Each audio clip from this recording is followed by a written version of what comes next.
So the question is, what is a reverse mortgage? Has someone been trying to get you to go for a reverse mortgage? So this is me, my everyday, but I'm studying for my long-term care licensing and just to renew it. So when I came across this information, I thought, you know what? People need to know this stuff. So I figured I'd come on and share it with you.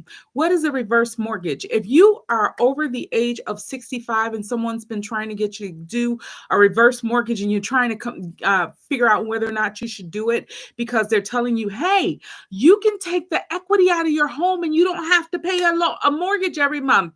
That is true. However, that means if something happens to you, and you can still stay in your home, but if something happens to you and you have family members that you may want to be able to gift that home to, once you take out a reverse mortgage, that means that your family or whoever it is would have to take out a loan or be able to qualify for a loan or mortgage on that property so that they then can pay off that reverse mortgage that you took out.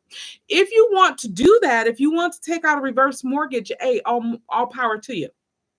What I would suggest as a real estate broker, what I would say to you is I would rather see you, like, if you have to get additional monies to care for yourself because perhaps you can't stay at home alone, or maybe, I don't know, whatever the situation is. First of all, I would say you should talk to me as a real estate and financial professional.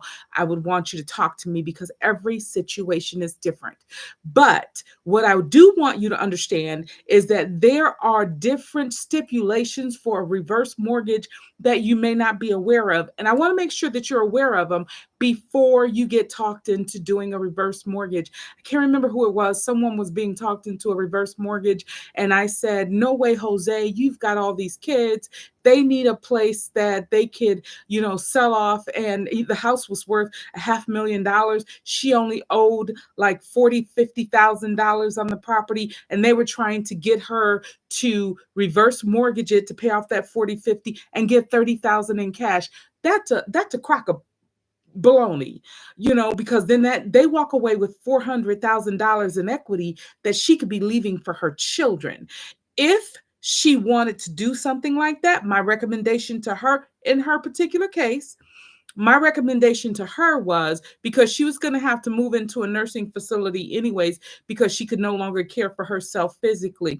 My recommendation to her was to sell the freaking house, take out the $500,000 yourself, put that into something. I don't care if it's a savings account or if it's an annuity or if it's some sort of an account where your kids will have direct access to that money instead of giving your house away for $50,000. You understand what I'm saying? Make sure you do your homework, talk with the professional, make sure that they're giving you the right information based on your situation. Information based on your situation, okay? Because it does matter what's happening in your life as to whether or not you should do what they're telling you to do. Every situation is different. Your situation is different from mine, and mine is different from the next person's. So let's see what your situation is, and baby, let's get it done, regardless to what that done is. Let's do it. All right? All right.